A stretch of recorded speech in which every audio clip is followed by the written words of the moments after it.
Well, good morning, Hanok Young, live from Modi'in, Israel. It is our time, man. Let's see if we can get through this without today without naming it two men crying. Yeah. It would be the Uh, first. as we say, Tzoraim Tovim, good afternoon. Yeah, Um, it's interesting. I saw all these people posting the other day. It's a Monday. hmm, Um, it's the first day of a new year. yeah. And we're just sitting there saying, no, it's day 87, and I now know day yeah, 80. It's that was the greatest meme to me because I feel the same way. I'm literally stuck in 2023. I can't move forward from it. it's really jarring mentally. Um, in my case, as a tour guide, I was out of work for 25 months of COVID. It's a little more than 2 years. For those of us who, like me, grew up in the Bronx and can't do the math readily, Yeah, how long this is going to be, we don't know. yeah, Um, we continue to make tremendous progress. It's yeah, exceedingly slow. yeah. Also, because the Americans are all in our ears and down our throat, the American government, that is, we keep holding back. And, you get these, people in civilian clothing who 10 minutes later pull out an RPG, a rocket propelled grenade, Yeah. and fire it at us. So it's exceedingly difficult warfare. Um, Last night, Baruch Hashem, thank God, we assassinated a very senior Hamas official in Lebanon. Um, basically, the Hamas terrorists have been able to go with impunity from Turkey to Lebanon to Qatar. Um, we can't kill them in Qatar. Hopefully that will change. Um, we can't in Turkey or Turkey or whatever it's how it's pronounced. It's interesting for someone like myself who grew up, and it was in the era where one day I woke up and it was Peking, and the next day was Beijing, Yeah. and then there was Bombay, if you remember Bewitched, Dr. Bombay. Then it was Mumbai. So Turkey went from Turkey to whatever. Anyway, so thankfully we got this guy in Lebanon. What's amazing is whenever something like that happens, in this case Hezbollah as well as Hamas, they're warning us. You know, we we're in a war. Hmm. You savagely attacked us, and like Amalek, you went for the weakest, the soft targets, and you were horrific in your cruelty. And now you're warning us? Hello. And what's interesting is, as I mentioned to you earlier, I had to go for root canal this morning. There's nothing like being about 2 weeks out from your trip to the US, finding out that you need root canal and a temporary crown. It's like da, da, da, da, da, da, three-ring circus, which is That's just good. kind of typical Hanok Young. Okay. This is, I mean, and normally for me it would be like I get to my first stop and then all of Yeah. a sudden my mouth explodes. Yeah. So you have the opportunity once again to speak to people that you don't normally speak to, taxi drivers, the dental personnel, the assistant, and all that stuff. And the consensus is that we are doing this with kid gloves. Hmm. We really need to be a lot harsher. Hmm. And what's astounding, of course, is the lemmings throughout the world, are still they're still, chirping for a ceasefire now, which is just astounding. And of course, Hamas isn't interested in a ceasefire except when it's on their terms. So which is we, they fire and you cease. Okay, yeah. yeah, among other things, yeah, this is really bizarre. Wanted to update our listeners on a couple of issues.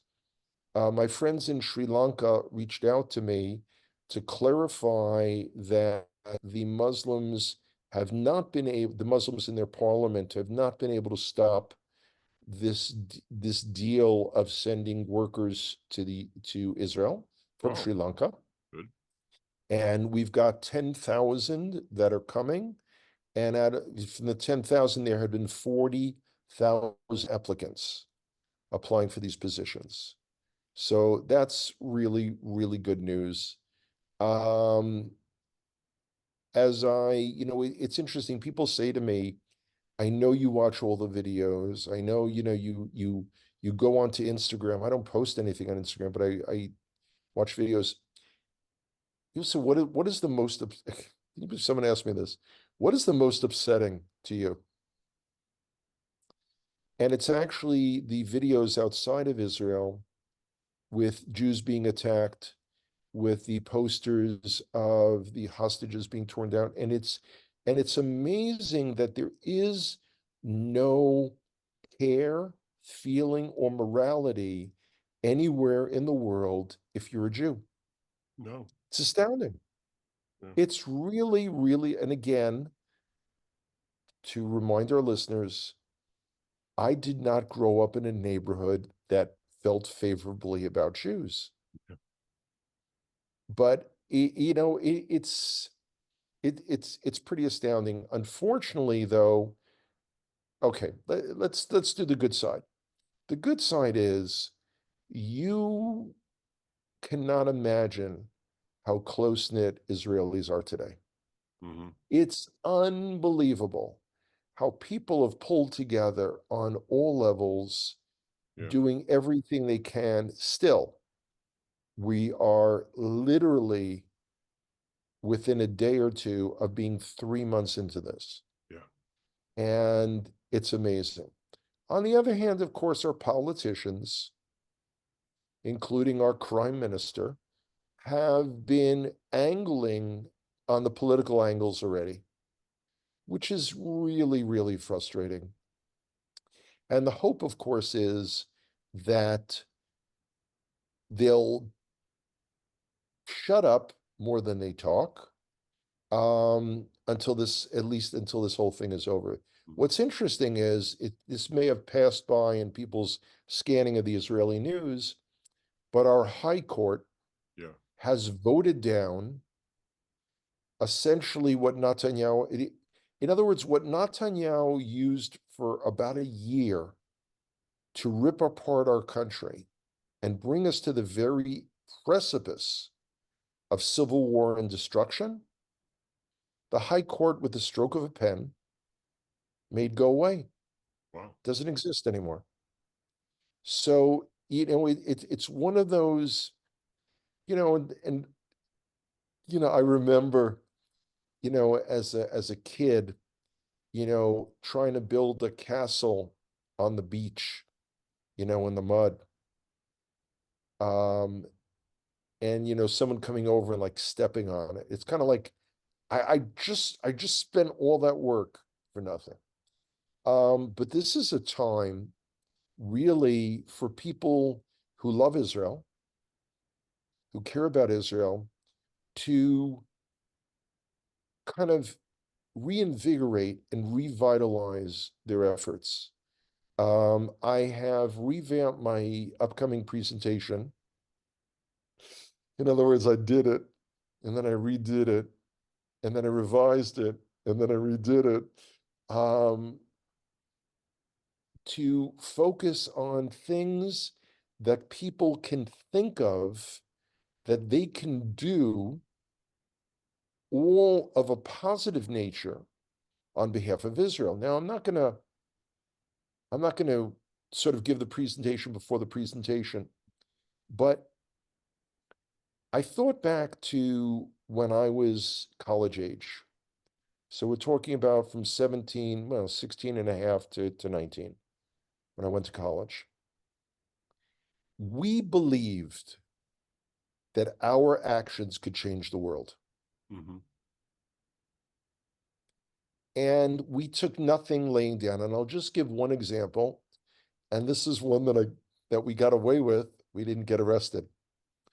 And for those of our listeners who were new, I got arrested a number of times.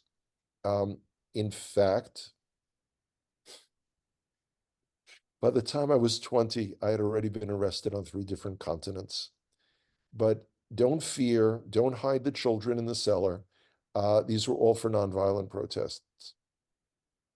Yeah, pretty much so. Anyway, Syria. Now, some of our listeners who are younger may have never heard of the American airline called Pan Am. Mm-hmm. But Pan Am was huge. I think at the time was the largest American airline. And Pan Am was the only American carrier that would, this is 1970s, that was flying to Syria. Mm. Syria was oppressing the almost 5,000 Jews that were left in the country. So we, from the organization Beitar, sent a note to the Pan Am management telling them they should stop flying to Syria until Syria releases its Jewish community. Pan Am in turn responded with telling us where to go and how to get there. And they were not referring to air travel. So again, we're a bunch of college kids. How are we going to stop? How are we going to take revenge, if you will, take action against Pan Am? Well, it was close to Pesach, Passover. And we decided to visit the 10 plagues on Pan Am. Pan Am had an office right off 42nd Street. This is brilliant.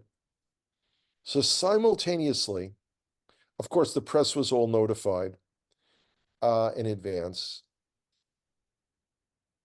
2 people, one of whom looked very much like me, splattered animal blood all over their gorgeous plate glass windows. Inside were released white mice. And we tried to get locusts. For whatever reason, we couldn't get locusts in New York City. But we were able to get cockroaches. Hundreds of cockroaches that were released in there. It was brilliant. It got tremendous press, the 10 plagues on Pan Am. I'm not mentioning this to encourage our listeners to go out necessarily and do this in their communities. It was a different world back then. Yeah. But I want them to internalize the idea that we, each and every one of us, can impact on the world. We need to view the situation as that we, not she or he, but we ourselves can make that difference. We can make that difference for Israel. We can make that difference for Jewish people who are threatened throughout the world. We can, I've heard for so many years people telling me all the different ways they're connected to Israel. They've even told me what tribe they were from because they dreamt it. They've explained to me the concept of being grafted in. Paul talks about it in Romans. They've told me all kinds of different ways. I'm not questioning any of them. I'm not, casting aspersions. But if you're so connected, we need to find ways together to be more effective in our connectedness. Is that even a word? Yeah. Connected? Well, it is now because you just use it. And Okay. so, I mean, that, people need to go to kolyehuda.com. Check your schedule, your itinerary, and It'll be up by next week. Yes. where you're And going to please come be, hear me. and then call people, call people who are in the area and say, hey, you need to go and listen to this crazy Jewish uncle. Um, we got him out of the closet. So people need to go and be a part of Well, that. well, But that's you the know, way you can do this. well, it still astounds me. Every once in a while, like I'll get a message on Facebook from someone I haven't heard from for a couple of years. And then I'll notice a conversation that we had had maybe 3 years ago, Mhm. 4 years ago, when they were bringing up the idea, would I be able to come to their community? And I can't tell you how many times the ball was dropped on their end. I'm going to speak to my pastor. I'm going to, we've got a group of 12 fanatic, Israel supporters. We would love to host you. And then it's something like, don't worry, uh, you know, we'll find a couch for you to crash Yeah. on. And I'm mentioning this because I wrote back saying, I really appreciate that, but at this stage in life, I actually need a real bed.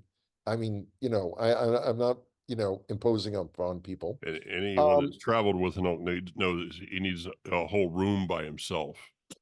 But that's another subject yeah, that we don't need to reveal that. We're trying very hard to keep today on a much lighter note. I mean, it's interesting, as I mentioned before, because of the war, we have military censorship.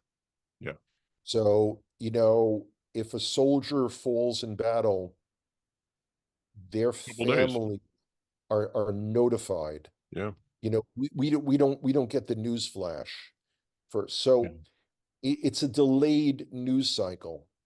But As I it do should be. encourage people, yes, I do encourage people to continue following the Israeli news sources.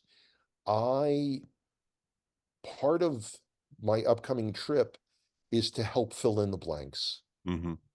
So, people have questions. This is the time. And I also want to remind people that I'm here to serve as a resource. Yeah. Uh, Instead so of wondering or posting a rumor about something that has no relation to reality, why don't you pass it by me? mhm. Well, speaking of resource, let me ask you a couple of questions. So, first of all, I saw an article, and I did not get a chance to go into this, about increased security toward the Jordanian border. Yeah, Okay, yeah, give us the update on that one. sure, sure. Fortunately, we now have people who are thinking outside the box, Hmm. who are saying, wait a second, there's already been smuggling through Jordan. What if the terrorists come from Lebanon into Syria, into Jordan, Hmm. and then cross the border? Hmm. Because that is our least defended border Yeah. in all of Israel. So there was an article about it. And then I saw that our friends from Hayovel picked it up in their broadcast and Hmm. covered it. So, yeah, people are looking outside the box. I've got extensive information about what went wrong with our defenses in Gaza.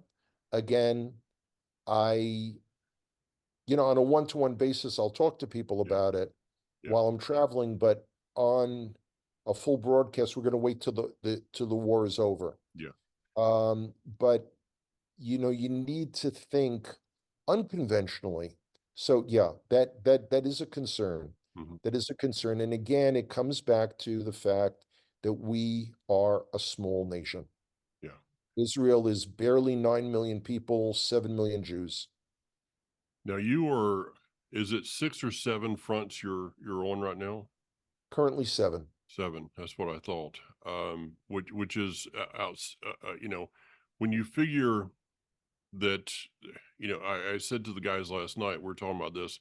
Imagine that you have, enemy ships in the Pacific, in the Gulf of Mexico, in the Atlantic Ocean, Canada is coming down into the United States from the northern border. Yeah. Mexico is coming in from the southern border, and then you have terrorist bombings in 5 cities. And then you Yeah. take that and you shrink the picture size down to make the United States 0.65% in size of the state of New Jersey. Yeah. That's what Israel's trying to deal with right now. Yeah. Now probably the most um, unnerving report that I got this week was these tunnels up in the north with Hezbollah. Or I worse. mean, Or worse. this could take this to a whole new level, because this is going to kind of look like, in my opinion, what Hezbollah is doing up north is going to make Gaza look like, kids with sandcastle kind of things. Yeah. Hezbollah has more than 10 times, probably more like 12 to 15 times the amount of rockets and missiles that Hamas and Islamic Jihad have. They're also of a much better quality. So, with guidance systems, and those rockets can reach literally anywhere in Israel. Mm-hmm. That's one element. Number two, yeah, their tunnels, which were built with the aid of the North Koreans, starting as far back as the 1980s. So it is a far more dangerous thing. On the other hand, though, it doesn't have the sort of, cliche of the oppressed Yeah, locals. yeah. And literally, when, if and when war with Hezbollah comes, we have already promised that we would return the entire country of Lebanon to the Stone Age. Mm-hmm. Um, Well, that's only, putting it back about 5 or 6 years. So it's not, so it's no big deal. Yeah, I like that. I like shouldn't that. take So too yeah, long. that is a real concern. Yeah. That is a real concern. Okay. And when people when I say, it's interesting. Many Jews throughout the world have mobilized and raising funds and sending equipment, everything from winter jackets to goggles and all kinds of things, and that's great. I When I am in America, I will be encountering very few Jews. Mm-hmm. I mean, I don't speak at Jewish congregations, organizations, and I have very few friends, Jewish friends in America Yeah. left. But I know someone will come out somewhere on the social media talking about this is why American Jews are in America to support Israel. And I will take them outside back behind the shed and whip them, because if they lived here, we wouldn't have that situation. We wouldn't have restaurants that are unable to open because they don't have the staffing. I know that's a really stupid, silly example. Um, this is our problems with construction, our problems with agriculture. We don't have enough people. Yeah. And it's interesting, the rate of aliyah, of immigration to Israel, is down. Wow. Not terribly surprising. Yeah. We've got countless Jews who are displaced Israelis in the north as well as the south. They're going to be returning to the small communities in Otef Aza, the Gaza envelope. They're not going home yet in the north because it's not safe. Hezbollah is literally down at the border. So having said that, what's interesting, and people don't want to come in the middle of a war. I kind of get it. although really I don't, if you know me. Um, but what's interesting is those who are coming, a very tiny percentage, something like 6%, mentioned that they were coming due to anti-Semitism. Hmm. The rest are coming for the Zionist ideal of building the state of Israel and building your family's future here. And that's like, when people said to me, why did you leave New York to come to Israel? Israelis used to ask me that all the time. Are you crazy? You were to be living in New York and you come here to Modi'in? What were you thinking?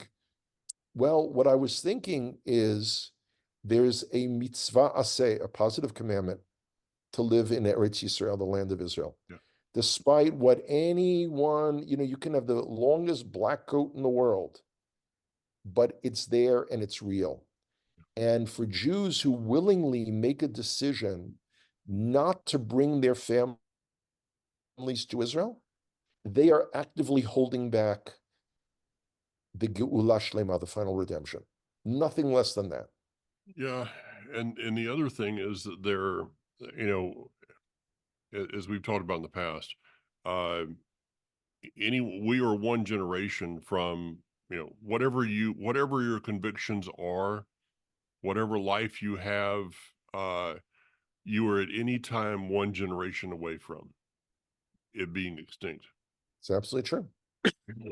And You know, I see that in of course, with American Jews. I see that in, unfortunately, I see that all over in Messianic Hebrew root circles. One generation away from. I said the other day to someone, I said, I've spent 25 years of my life at this. And I yeah, sometimes ask myself why. To just see people going back and, doing what we did 25 years ago. And it's like, okay, whatever. And yeah, it's not easy. no, there's no transfer of learning.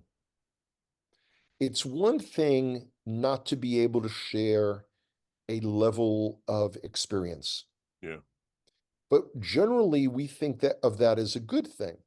Like I remember many times being in congregations over the last 10 years and discussing with the people there saying how great it is that the young people in this congregation will never be thrown out of a church. They won't ever be denigrated by the pastor, minister, preacher, priest, etc., etc., etc.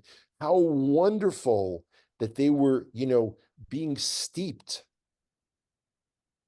like a tea bag in, and whatever, all the wonderful things. And you, Mike Clayton, know probably better than most, without a doubt, of where these younger people are today, or unfortunately, where they're not.